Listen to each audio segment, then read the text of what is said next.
Hello everyone, welcome to our Let's Play series of Shadowrun Dragonfall. This is Colonel RPG as usual, and I'm very happy that you're chosen to join me today as we finish our trial run. At least I think that's what we're doing. You place the last camera. James steps forward and then turns to stare you in the eye.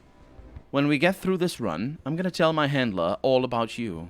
You want to work for the Lodge again, not because you're an incompetent leader, but because I have pull, and I don't like you very much. What do you have to say about that? Well, let's see what I have to say about that, because I have three options, and then I will choose one of them. I have to say that the odds of you surviving this job are looking worse and worse. That's a good take, actually. Now, mask the damn camera. Okay, the second, I'm not sure if I think this job, it might be the job of a Shadowrunner, or this job in particular that we're doing right now, but anyway. This entire run is a test. I think that you are here to tempt me into losing my cool. That isn't gonna happen. That's interesting, actually. You can do whatever you want when we're done with this. For now, just shut your mouth and finish the job. Okay, well, let's go with the second one. I honestly, like, when he said this, my immediate reaction is, you know, I'm not gonna work for the Lodge again. Big deal. If you've been to the Cruise Bazaar, it's a chill place. I don't need no work for the Lodge, especially considering the Lodge are basically all of them evil. Well, then again, I mean, that's how Shadowrun, that's how the world works. For the most part, it's very complicated to work for non-evil people. Unless, you know, that's when the main story kicks in, and then you get choices and stuff, and then you can decide. But anyway, I'm gonna go with the second one. This entire run is a test, and you are part of it. You're a tool. That infuriating smirk returns to his face. Yeah, that's right. This is all about you. Just keep on believing that, and see where it gets you. She's a little bit of a projection, but not 100% a projection. It's a little bit of a projection there, in the sense that, like, he also thinks that it's all about him, but only on some. I mean, it's a little bit of projection. Anyway, he whispers to the third camera, and soon enough, it fades from view. That's it. We're done. Let's go. I don't think that's quite it, but we got objective 3 done. Have James hide the cameras in the penthouse. And I guess we need to board the U-Bahn. That's our next objective. I don't think this is gonna go quite as easily as... I mean, we did basically trigger the alarms and all that, so I don't know what these cameras are there for. Oh, we're in combat immediately. So, yeah, that's what I was saying. The Knight Errant Captain over there. What are your chances of hit? 8E1. That's how you read that, and that's a miss. And it's not a miss over there. Now you're sleeping, which is only fair. I wish I were sleeping. I actually had a big long nap today, or this morning, so I'm feeling fresh and parched as well. I don't know why, but the more I sleep, the more I need to drink. It's like my throat just doesn't like the sleep. Anyway, will I take that? That's a 96. 81. Let's go with it. That paid off. Good. Good. And then you can actually do this from there, can't you? You cannot. Look at how useless you are. And I need to remember that you can't unequip the thing that you have selected by just pressing escape. Oh, you can do it from here. 69. Nice. Oh, hi. I didn't know you would. Oh, hi. Okay, well, it was a good thing that I smacked you a little bit. Because I'm gonna need to smack these guys. That's unfortunate. Okay. So, let's make this count. Okay, that's some shots. Then let's see. Do you like punching people? Damage 4? No, you don't really. You don't really do that. Damage 7. And that's a kill.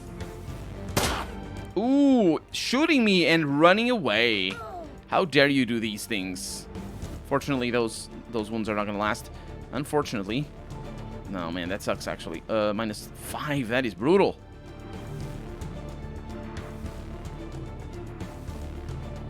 I don't think that's behind cover. Wow, that's brutal. Well, I might as well do these. Ah, missed me, tried to punch me, and didn't even do a good enough job. Oh, you're not sleeping. How many action points do you have? Anyway, try to take you out because it's an easy shot. It's a lot of shots as well. And let's do this. The flank. I think it's just the, where they're facing. It probably is. It probably is. So you have -3, so I'm just going to go with melee. That is a lot of damage. Criticals for the win. And then you are dead. And I take that shot. And you're dead as well. And we're out of combat. Okay. So we're in the main lobby now. Did I leave anything behind that I wanted to? Oh, look, the shop's closed. I figure. I don't think I left anything behind, so we're good. There was that one place that I couldn't get to because I didn't want to mess with the guard. But apart from that, everything is fine. I mean, inside. Outside, there was a guard, and there is a guard because I am in combat. I just don't know where the guard is. Oh, it's over there. It's a knight errant office, but I can't get there.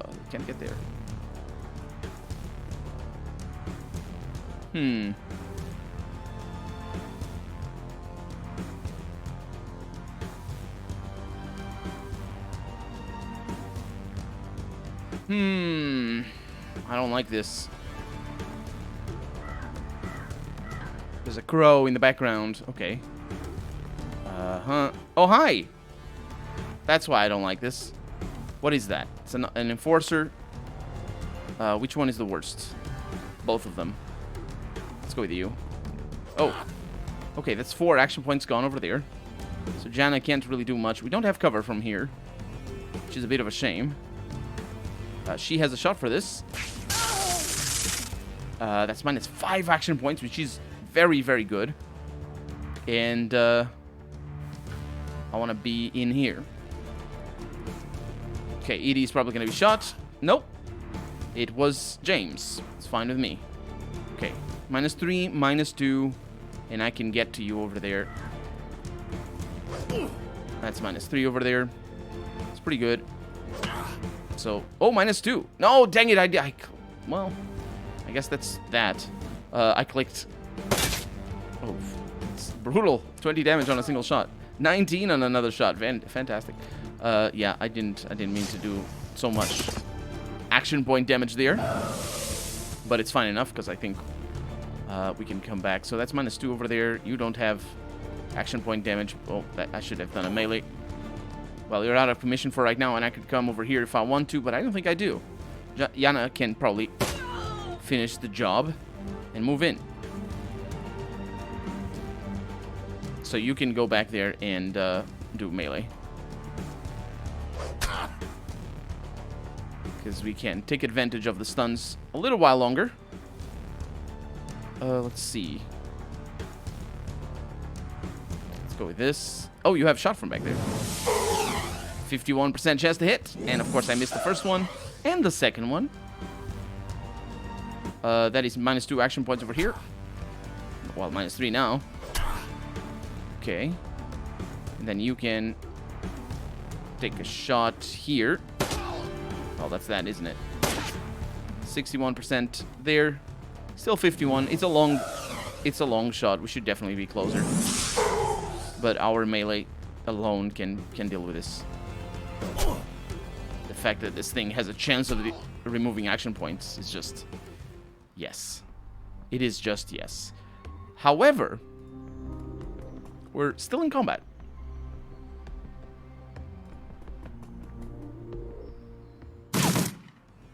Yep. I can't get there. Okay. Reload that. Reload this. Fall back. And James, fall back as well. You're a little bit wounded. Let's do that just so you don't die too much. And that's that.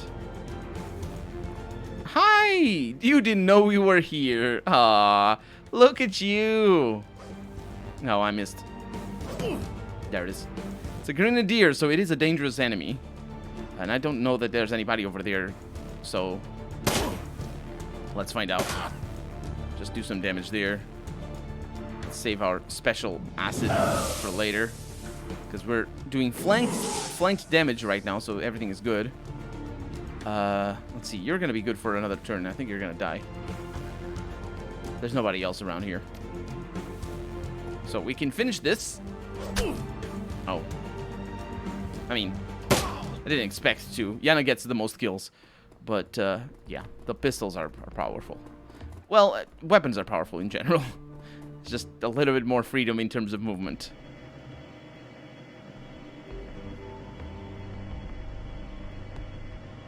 Mission accomplished. Fucking finally. Call your handler and tell him that the job is done, and be quick about it. I need to be on the next train out of here. For once, he and I are in agreement, says Yana. I can't put this place behind me quickly enough. All I want to do is go home, hug my cat, and forget that tonight ever happened. Okay, let's enter the comm code that Luca Duer gave me. You punch the code into your PDA. A few seconds later, you hear the telltale click of a successful connection. Duer's voice pours out of your PDA's speakers. Edie, the job is done, I trust? Yes, everything has been completed to your specifications. Very good. Now, if you please, give me a status update on the members of your team. Yeah, so the elf from Gear turned on us. We had to put him down. But Yana and James are both alive and well. He clucks his tongue softly. Interesting. That the elf is dead was expected. He was a dangerous and unreasonable person. Disgruntled, you might say. After years of service in our employ. Yeah, he was definitely against the lodge, and he's part of the lodge. His betrayal of you was inevitable. Thankfully, with his death, we have gained valuable insight into your character. No, you didn't. You gained valuable insight into the way the mission is scripted, because I have no way of not killing him. At least as far as I know. The game doesn't let me do anything but kill a person once you get into combat. This isn't Tides of Numenera. In Tides of Numenera, you can actually have dialogues during combat. It's brilliant. It's an amazing system. I love it. But not in this game. This is a little bit more simplified. James's continued survival, on the other hand, was not expected. You're a very patient man, Edie. Duer smiles. This has been most informative. James's posture stiffens, but he says nothing. You can see a dawning awareness behind his eyes. Yes. Yeah, I figured that the awareness would be there. Slowly, the color begins to drain from his face. Now, let us see how adequately you completed the task that I set before you. Enter the following code into your PDA, if you please. 5256719. Okay. You type in the code as instructed, and your PDA's screen cuts the static. A moment later, a familiar image materializes on the screen. The penthouse room that you bugged. It appears to be a live feed from the cameras that you planted. You're sure that this room is secure? You've done a full sweep? Asks Alishire. The bodyguard says, absolutely, sir. We've run multiple sweeps with a complete sensor package, and we brought in a mage to search for signs of astral tampering. It all checks out clean. You're completely safe in here. Alishire lets out a heavy sigh. Thank God. Call downstairs and let my wife and kid know that it's safe to come up. Will do, sir. Is there anything else that I can do for you tonight? No, thank you. That'll be all. You have a good... Suddenly... Oh, boy. Suddenly, the air in the room seems to ignite. There is a blinding flash. Oh, crap. And your PDA's screen cuts to static. That's what that other thing was for. And that takes care of that. Please return to the Cruise Bazaar. The remainder of your post-run interview will conclude upon your arrival. Hang on, what the hell was that? He raises an eyebrow. What did it feel like? An explosion, of course. Yeah, this wasn't a surveillance operation. It was an assassination. It was both. And both tasks were carried out to the letter. You should be pleased, Edie. The run was a resounding success. When you described this run to me, you left out the part where we planted a bomb. That's a hell of an omission. Yana covers her mouth with her hand, a horrified expression on her face. Oh God, I killed someone. Well, Anna, Yana, I'm sorry. I even said it out loud. You got the most kills of ours. Like, you are a heck of a runner. You killed a lot of people. Just saying, and bodyguards. So it's like they weren't even. I don't know who this guy was, but the bodyguards, they were probably nobodies. Because, you know, they were bodyguards, so... This falls flat, though. But I get... I mean, if you don't... Like, if she weren't fighting, which she sort of... I felt like she wasn't going to be fighting, because she's not a Shadowrunner, but apparently she has a pistol. If she didn't fight at all, then this line over here would have made sense. But as it is, it doesn't. Anyway, she says, "Oh god, I killed someone. That man is dead because of me. From the sound of that explosion, I'd guess that you killed a fair number of someones.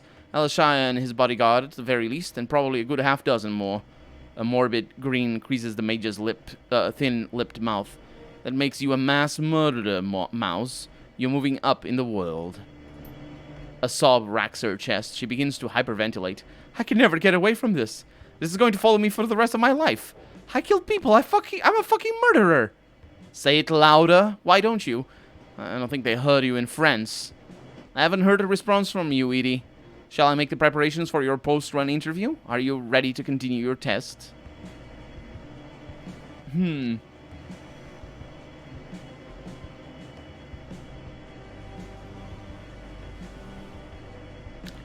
"You're damn right we're going to talk about this, Luca. I'll be on the next train home."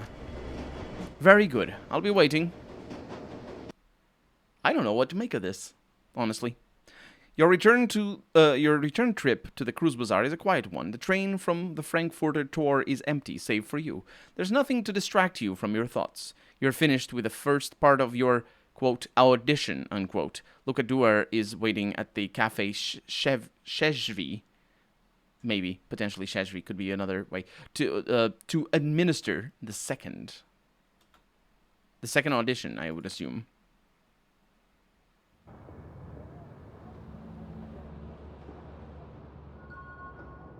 Karma gained. Okay. Why is there an optional...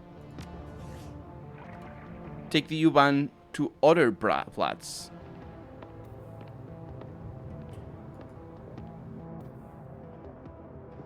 Oh, they were just appearing because that's the objectives that I have over here. Right. That's the weapons run mission. Or maybe. "Hello again, mein Freunde. What can I do for you?" "I want to talk about donations." "Not at the moment." Okay. Well, it just felt like saying hi. Speaking of saying hi. Were they here? Lainey? Did you have a friend before? Lainey looks at looks to have mostly recovered from whatever happened the other day. A few butterfly stitches keep closed the lacerations on his face, and his damaged prosthetic looks to be functioning normally once again. "Ah, what brings you around today?" I want to talk about what happened the other day. The old soldier glowers, but given his physical handicaps and his recent injuries, he hardly makes for an intimidating figure, troll size notwithstanding. "Hang my hoop. I'm not a child, man. I'm not helpless, and even if I was, leave me to whatever fate I've earned." "Who was it?" "Someone who heard an unfounded rumor. A rumor about me joining up with ORC, presumed favorite poly club among us trogs. Maybe he was Humanis, or maybe just another Flux fanatic that thought the balance of power would be upset by me joining up with ORC. I don't know, and I don't care. I just want to be left alone." "What did they want?" "He wanted to dissuade me from lending my voice or experience to any pro-meta-human parties. I tried to talk him down, tried to explain my fighting days are done, but he wouldn't believe me. Bastard made a liar of me when I beat him with my crutch." "Huh. Will they be back?" "Not if they know what's good for them. Last time they caught me alone, taking a shortcut through an alley. I won't make that mistake again. I'm sticking close to home and close to Samuel and his people. They won't shy away from a fight." "All right, we'll leave it at that for now." The old troll just grumbles. "I'd like to hear more about your part in the Euro Wars." Laney sighs, his weight settling on creaking legs. "Problem with a tight-knit community like the Cruise Bazaar is that you can't escape who you are." "Fine. You want to hear it? I'll tell it." The old troll leans heavy on his crutch and takes a steadying breath. "I was a colonel in the Finnish army. During the first Euro War, the Jaeger Brigade was mine. For decades, we'd used ATVs. Nasus and bandwagons, mostly. Slow lumbering things, but built for the snows of the Lapland. I was the one who changed all that, moving us over to T-birds. I made us fast and nimble. The Russians were still slow, and though they had us outnumbered and outgunned, we could run circles around them.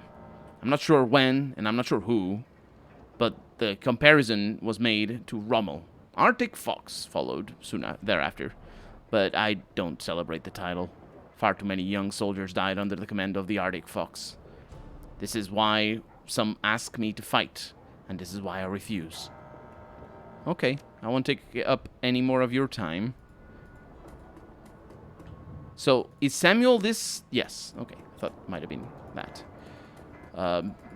So, where is she? Oh, there she is, see me. We must talk to everybody. The girl stares blankly into a vacant sky. She's still sporting a black eye, and there are fresh tears on her cheeks, but she doesn't seem to notice them. You don't look too good. No, let's go with Kim. Let's go with Kim. Are you alright? She shakes her head. I don't know. Have I ever been? When I'm me? She then lowers her gaze from the heavens and regards you, her eyes showing slightly more clarity than before. Been thinking, remembering, wondering. So what have you been thinking about? Kim hugs herself tightly around her midsection, drawing herself in and doing the impossible of making herself look even thinner. I'm not sure I want to talk about it. I only ever talked about it with Monica. I'm here to listen, just like Monica was. Okay. She takes a breath to ready herself, and then bites a lip as her eyes search the unseen. Monica said I would forget. She thought the Sims might help. In there, I'm strong, and I never have to lose anyone. But then I come back out, here, where children play in the street, and I remember. Where I see Dr. Esquivel, and I remember. He was mad at me for losing her. But now I don't know if he even remembers. He looks right through me. But I did what he told me. I saw him every month. I took the medicine. I got as much food as I could. But he said it wasn't enough, that I would never be. Monica said a mother is always a mother, even when her baby dies inside her. She said she would go to heaven.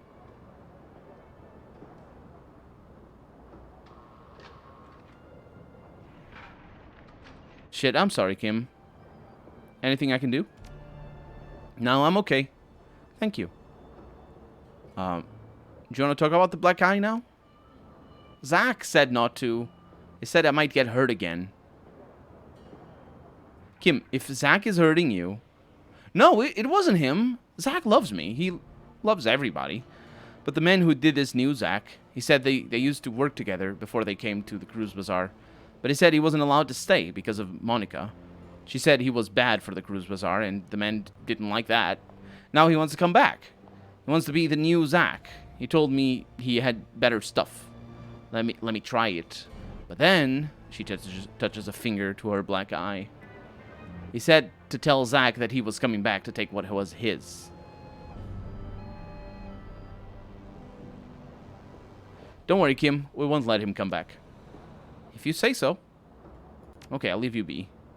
Maybe I should talk to Zach about that, although I'm not actually sure who Zach is. I don't remember that name. But it's fine. That's the thing with having first first names and last names. I can't remember what belongs to whom. Because Kim Simi apparently is they are the same person, but anyway, because that's her name, Kim. I don't know where Simi comes from, but anyway, that might be her surname. Lucky Strike stands in her customary place, her gear piled atop a nearby bar stool. For once, she isn't smoking. She gives a small nod as you approach. Hey again, Edie. What's up? You said that you've got a team in Mite? I'd like to hear a little bit more about them. She shrugs. They're good people. They got the job done. What else do you need to know? Well, for their names, for one. You know my team. I'd like to know something about yours. All right. Sure, why not? We've got Raktor. He's a rigger, an immigrant from the Russian Republic. Genius mechanic and engineer. The guy built his own crawler form drone, and he's impressive as hell at piloting it. There's Barracuda, the team's shaman and faceman. He's an elf in his mid-40s. He's got the whole silver fox thing going on for him. He conducts most of our negotiations. Great card player. Hanken is our decker and requisite tough guy. Troll, huge, covered in tats and piercings. You know the type. I'm pretty sure that he and Barracuda have a thing going on, but they'll never cop to it. She presents herself to you with an ironic smile. Ironic? Or sarcastic? Probably sarcastic. Unless it's ironic because she has a thing for one of them, maybe, and then... Either way. And then there's me. Between us, we keep our bases covered. I'm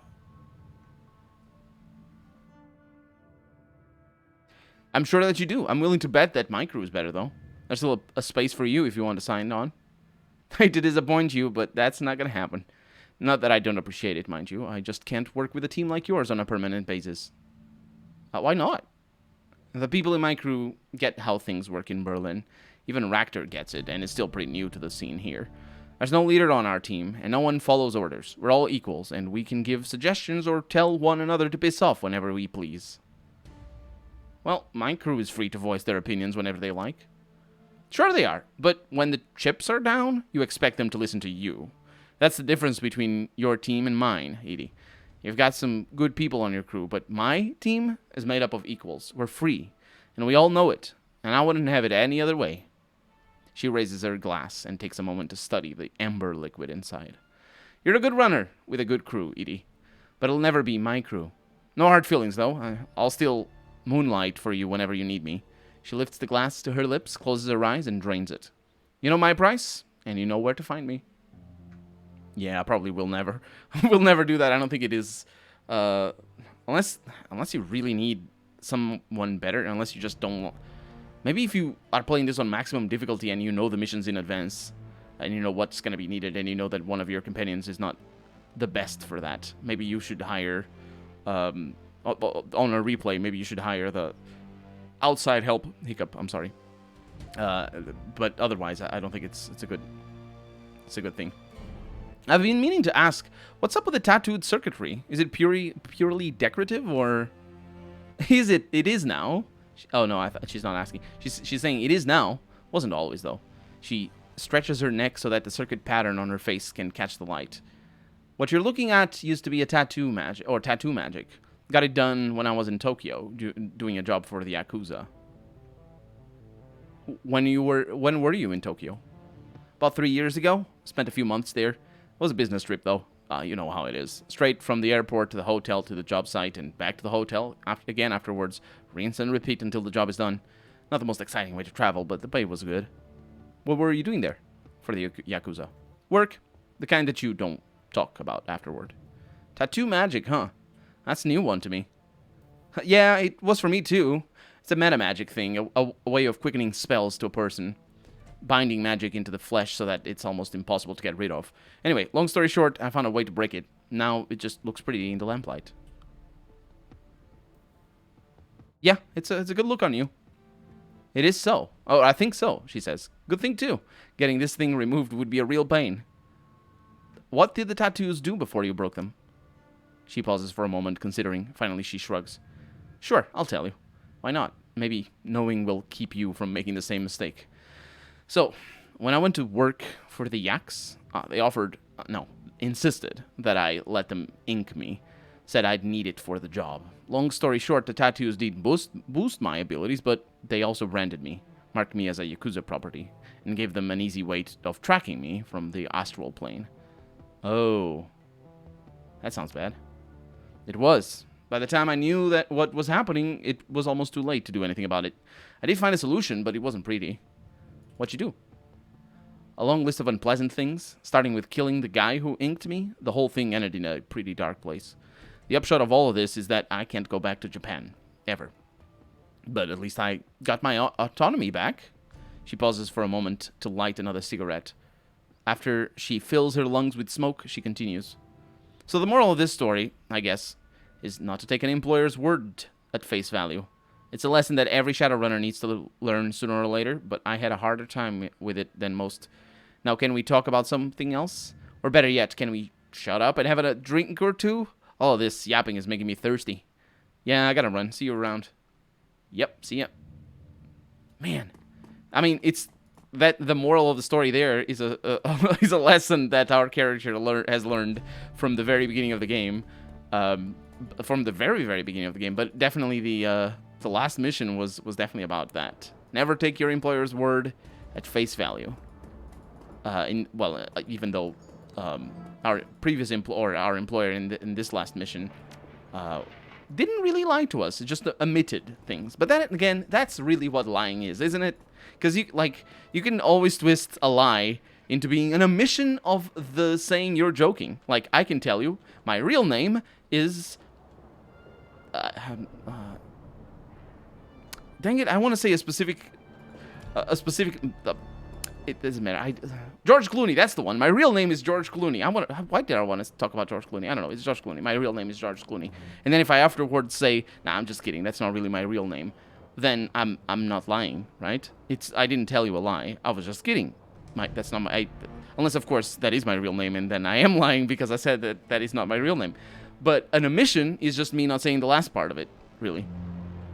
So, you know, omissions are lies. That's what I'm trying to say. Am I right? I think I'm right. Tell me in the comments if I'm right or not. But for right now, I'm Colonel RPG, and this has been Shadowrun Dragonfall. I really hope you've enjoyed it, and if you did, go ahead and leave a comment, like the video if you want to see the next episode come out sooner rather than later. But above all, thank you so much for watching, and I hope I'll see you next episode. Bye-bye.